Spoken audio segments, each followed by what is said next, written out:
Hello friends, I hope कि आप स्वस्थ हैं, मस्त हैं, प्रसन्न हैं। अभी जो इस बार नई एनसीईआरटी की बुक्स आई है तो उसमें आप देखेंगे ऑलमोस्ट सभी चैप्टर के एंड में मैथमेटिक्स में कुछ पजल्स दिए हुए हैं, जो कि एक बहुत ही अच्छा स्टेप लिया है एनसीईआरटी और सीबीएसई ने, राइट। तो ऐसा ही कुछ एक पजल हम लोग आज डिस्कस करने वाले हैं जो कि एनसीईआरटी की क्लास 8 से है, राइट। तो देखिए क्या है puzzle. Arrange numbers 1 to 17 without repetition in a row in a similar way such that the sum of every adjacent pair of numbers should be a square. तो आपको 1 to 17 नंबर्स यूज करना है, right. For example अब देखिए यहाँ पे 3 and 6 adjacent है, दोनों का सम क्या है 9, 9 इज ए स्क्वायर, 6 और 10 एडजेसेंट है, 6 plus 10 16 is a square, 10 and 15 adjacent, 10 plus 15 is 25 and 15 plus 1 is 16 is a square. तो यहाँ पे आप देख रहे हो कि sum of any two adjacent numbers is a square. तो सिमिलर वे में आपको 1 to 17 नंबर्स सारे अरेंज करने हैं रो में, और कोई भी दो एडजेसेंट नंबर्स का सम क्या होना चाहिए, स्क्वायर नंबर, राइट। ओके, तो चलिए सॉल्व करते हैं। अब देखिए ये 17 बॉक्सेस यहाँ पे बने, 17 बॉक्स फॉर 17 नंबर्स, राइट। हर एक बॉक्स में आपको एक नंबर एंटर करना होगा, ठीक है। अब यदि आप यहाँ पे ध्यान से देखोगे नंबर्स को, तो क्या है, ये जो फर्स्ट और लास्ट प्लेस है, this are very very important, this are some different. बाकी सारे प्लेस क्या है, ऑलमोस्ट सिमिलर, बट फर्स्ट और लास्ट क्या है, यहाँ पे स्पेशल है। Why special? क्योंकि देखिए यहाँ पे आप जो भी नंबर लिखोगे उसके साथ आपको एक ही पेयर बनाना होगा, राइट। जैसे सपोज यदि मैं यहाँ पे 10 लिखता हूँ तो 10 plus 6 16, आपने 10 के साथ एक ही पेयर बनाया। बट यदि यहाँ पे आप 5 लिखते हो तो 5 के साथ आपको दो पेयर बनाने पड़ेंगे, राइट। तो आपको ऐसे नंबर आइडेंटिफाई करना है कि जिनके साथ एक ही पेयर पॉसिबल है, उनको आप फर्स्ट और लास्ट कॉर्नर पे लिखोगे। तो जब तक आप ये सही नंबर आइडेंटिफाई नहीं करोगे, ये पजल आप कभी भी सॉल्व नहीं कर पाओगे। और जैसे ही आपने फर्स्ट और लास्ट नंबर सही फाइंड आउट कर लिए, उसके बाद आप देखोगे it is very easy, right, ठीक है। तो जैसे यदि आप यहाँ पे बीच में जो भी नंबर लिखोगे, जैसे 5 लिखा तो 5 plus 11 16 और 5 plus 4 9, तो 5 के साथ दो पेयर बने। बट 10 यदि आप यहाँ पे लिखते हो फर्स्ट बेस पे, तो 10 plus 6 16, 10 के साथ एक ही पेयर बन रहा है। फिर 6 के साथ, अब देखो 6 के साथ एक पेयर ऑलरेडी बन चुका है, एक और पेयर आपको बनाना होगा, तो सपोज 6 plus 3 9 हो गया, एंड सो ऑन, ठीक है।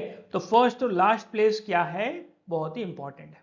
अब यहां पे देखो, आप ध्यान से देखो, तो सबसे बड़ा नंबर क्या है 17। अब 17 प्लस समथिंग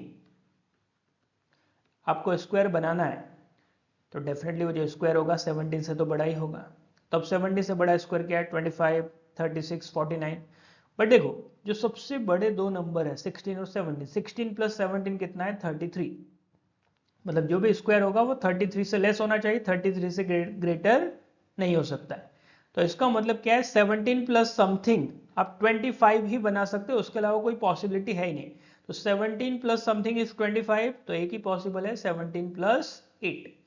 सिमिलरली 16, अब 16 इटसेल्फ इज स्क्वायर, तो 16 प्लस समथिंग भी आप 25 भी बना सकते हो, उसके अलावा कोई पॉसिबिलिटी नहीं है। तो 16 प्लस 9 इज 25, राइट, ठीक है। तो ये दो पेयर आपके हो गए। तो 16 और 17 दो ऐसे नंबर है जिनके साथ एक एक पेयर ही पॉसिबल है, एक से ज्यादा पेयर आप नहीं बना सकते। तो इसका मतलब क्या है, कॉर्नर्स पे 16 और 17 ही आने वाले। अब पहले आप 17 लिखो, बाद में 16, उससे कोई फर्क नहीं पड़ेगा। तो 16 के साथ 9 और 17 के साथ 8। अब आप चाहो तो कुछ पेयर्स ऑलरेडी फॉर्म करके रख सकते हो। फॉर एग्जाम्पल जैसे कि सपोज यदि आप 10 लेते हो, अब देखिए 10 प्लस समथिंग, तो 10 के साथ 6 और 15, तो 10 plus 6 is 16, 10 plus 15 is 25, right, ठीक है। तो 6 10 15 ये तीनों साथ में आएंगे, तो 10 के साथ 6 और 15 यही दो पॉसिबल है, इन दो के अलावा कोई थर्ड पॉसिबिलिटी है ही नहीं।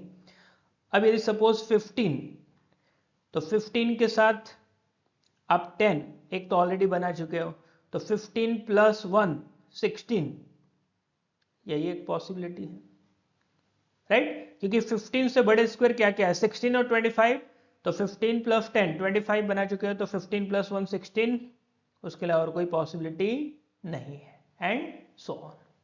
ठीक है, अब देखिए 9 plus something is a square, तो 9 प्लस 16 25 बन चुका है। अब 9 प्लस समथिंग क्या बनना चाहिए, 16, तो 9 में क्या प्लस करोगे, 16 बनेगा 7, तो 9 प्लस 7 इज 16। अब 7 प्लस समथिंग, तो 7 प्लस 2 इज 9, क्योंकि अब 7 के साथ आप 16 बना चुके हो, तो अब 9 ही बना सकते हो, और कोई पॉसिबिलिटी नहीं। 2 प्लस 14, 2 प्लस 14 इज 16, और 14 plus 11 is 25, right? 11 plus 5, 11 plus 5 is 16, और 5 प्लस 4, 5 प्लस 4 इज 9। अब 4 के साथ 4 plus 12 is 16, and 12 plus 13 is 25। अब 13 के साथ आप क्या लोगे, 3, 13 प्लस 3 इज 16। ठीक है, तो मैक्सिमम केस में आप देख रहे हो दो पेयर जो बनाने हैं, तो आप क्या बना रहे हो, 9 और 16 या 16 और 25, राइट? अब 3 प्लस समथिंग, अब देखिए 13 प्लस 3 क्या बना चुके हैं हम लोग, क्या बना चुके हैं, 16। अब 3 प्लस समथिंग, तो 3 प्लस 1 या तो 4 बनेगा, या 3 प्लस 6 क्या बनेगा, 9। ये दो पॉसिबिलिटीज है, राइट? अब या तो 1 आएगा या 6 आएगा। अब देखिए 8 के साथ क्या पॉसिबिलिटीज है, 8 प्लस 1 9। अब 8 प्लस समथिंग, आप 16 तो बना नहीं सकते, क्योंकि 8 प्लस 8 ही 16 होता है, राइट? अब 8 प्लस 17 25 आप ऑलरेडी बना चुके हो, 16 बना नहीं सकते हो, तो एक ही पॉसिबिलिटी 8 प्लस समथिंग 9 ही बनाना पड़ेगा, मतलब ये नंबर 1 ही होना चाहिए, राइट? अब ये देखिए, ये ऑलरेडी हम लोग लिख चुके हैं 10 15 1 है, या नहीं भी आपने आइडेंटिफाई किया है पहले, तो अब 3 के साथ क्या आएगा, 6। अब 6 प्लस 10 is 16, एंड 10 प्लस 15, अब एक ही नंबर बचा है 15 25। तो अब यहाँ पे आप देख सकते हैं कोई भी दो एडजेसेंट नंबर्स लोगे, उनका सम स्क्वायर नंबर के इक्वल ही है, राइट? सो सबसे इंपॉर्टेंट पॉइंट क्या था यहाँ पे, फर्स्ट और लास्ट कॉर्नर एलिमेंट जो है आपको सही से आइडेंटिफाई करना है। तो जितने जल्दी आप वो आइडेंटिफाई कर पाओगे, उतने ही फास्ट आप ये पजल सॉल्व कर सकते हो। ठीक है, thank you so much. I hope ये आपको पजल समझ में आया, राइट? सो बहुत ही जल्द हम लोग फिर मिलेंगे एक और नए पजल के साथ।